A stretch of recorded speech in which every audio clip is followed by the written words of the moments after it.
it's probably wrong to describe it as a plan. It's an offer.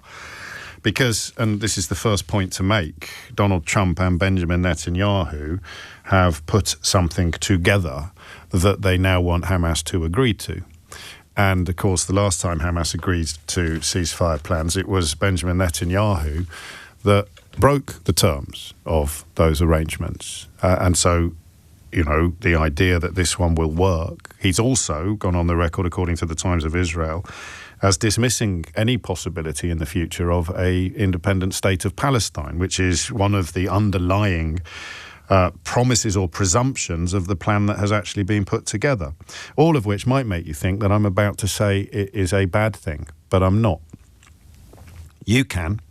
I've got two reasons for welcoming this development, despite the fact that the two men responsible for bringing it into the public space are deeply, deeply dangerous politicians, deeply dangerous human beings. I've got two reasons for welcoming it. The first is, if it works, the killing stops. Right? That is something that absolutely everybody should welcome, except people who crave more death. And there are people in that category. We know that there are. There are people in Netanyahu's cabinet who are in that category, and there are people in Hamas who are in that category. But if you're not in that category of wanting more deaths, whether of innocent Palestinians or innocent Israeli hostages, if you don't want more deaths, then you will want this to work. That is the first point of contention. I don't think that's controversial. If you don't want more deaths, you will want this to work. True or false? 0345 6060 973. If you don't want more deaths, you must want this to work, right? That's point one. Point two is the way in which it has been welcomed by Arab countries in the area, the way in which it has been cautiously greeted, I think for the reason one. I think that the reason two, is in place, why Arab countries are queuing up to cautiously welcome this proposal, is because they are in the category of wanting the killing to stop. You want the killing to stop. A 20-point peace plan, hostages released, killing over. Israel would actually surrender ground, political, philosophical ground. I don't trust Benjamin Netanyahu personally, any more than I trust Donald Trump, and I certainly wouldn't trust Hamas as far as I could throw them. But none of that matters to the central point of whether or not you welcome this, because it would mean that the killing stops. What is the alternative? The killing continues. So even if it fails, you have to welcome it now, because it's the only opportunity in existence. It is the only plan on any table that would deliver a cessation of killing, that would stop the actual killing. And if the killing stops, my other calculation is Netanyahu eventually goes. You never get rid of Netanyahu while this war continues. He won't go to court. He won't go to the country. He won't do any of the things that he would have done during peacetime, because he knows what the consequences will be. Removal from office and quite possibly removal of liberty. And when Netanyahu is out of the picture, then the possibility of forward movement returns, I think. I'm not an expert on anything, ever. But I don't know what the relationship between Benjamin Netanyahu and public opinion in Israel would be in the absence of war. I really don't, especially if Hamas have not been defeated, which is, again, a direct consequence of this particular plan. Israeli forces will withdraw immediately to an agreed line, to prepare for the hostage release. Within 72 hours of Israel publicly accepting this agreement, all hostages, alive and deceased, would be returned. Once all the hostages are released, Israel will release 250 life sentence prisoners, plus 1,700 Gazans. I want you to pay attention to this sentence, because it contains two words that you may not even know are there. 1,700 Gazans who were detained after October the 7th, 2023, including all women and children detained in that context. That's children locked up without any legal process or trial in some cases. Possibly in all cases, actually. I don't know that you can legally lock up children, except for obviously and easily proven crimes. And there is a lot of other stuff in here as well. No one will be forced to leave Gaza. Those who wish to leave will be free to do so and free to return. That's an extraordinary difference. We will encourage people to stay and offer them the opportunity to build a better Gaza.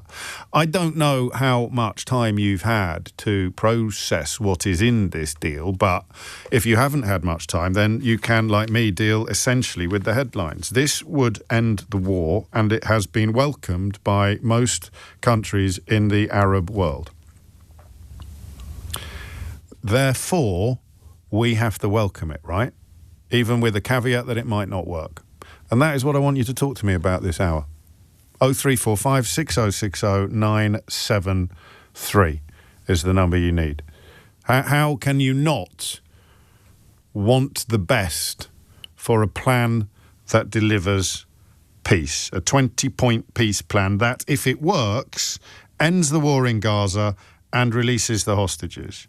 And it involves concessions and surrender of principle or compromise of principle from Israel, which is, to me, the thing that has always appeared to be the biggest obstacle to peace from our side of the argument, as opposed to the Hamas side of the argument.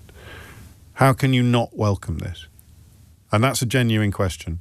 So tell me why you like it, tell me why you welcome it, or tell me why you don't. That's all. And I don't know, I could be wrong. I always regret it later if I say to you, don't ring me if, because it turns out from your text that actually there were some really interesting points being made from precisely the constituency that I've just excluded from the programme. But listen, Israel only has one prime minister and the United States only has one president. And they're both in place for the foreseeable. So I don't know that we can say, I don't welcome this plan because of who has made it. I mean, I completely understand why it is a bit weird to have had a negotiation that doesn't involve one of the key partners in any peace process, but that is the only plan currently on the table, and Hamas have said they are examining it, quotes, in good faith. So apart from saying I wouldn't trust Netanyahu or Trump as far as I could throw them, apart from saying that, I don't know why you wouldn't cautiously welcome the proposals in the way that countries like Qatar and Jordan have done. But I could be missing something. The other element of this conversation that you may prefer, and I suppose we could move on to in the next hour, is Tony Blair turning up at the banquet, at the feast like Banquo's ghost. I don't know what your relationship is with Tony Blair or his legacy. I really don't. I'm not even sure what mine is. But given that you can't really say his name without somebody saying Iraq, the idea that you reintroduce him to the Middle Eastern melting pot with an incredibly important role, which essentially involves providing peace. I'm thinking of that Paul Whitehouse character. Is this inappropriate? I'm thinking of Tony Blair being played by Paul Whitehouse. Me? Leading a government, an interim government with my reputation. You know what I mean? You know the fellow I mean. I can't quite get my head around that either, but perhaps not for the first time. That may be a me problem, not a politics problem or even a Tony Blair problem. But we'll begin with the plan, okay? 0345 6060 973. Why don't you welcome it? And you can provide detail or even just sort of gut instinct, but I don't think, and you can tell me why I'm wrong about this as well, I don't think that reputational records of Trump and Netanyahu are reasons to say that it should not at least be tried. That's all. I'm not saying it's going to work. I'm saying it has to be tried. I'm saying it should be tried.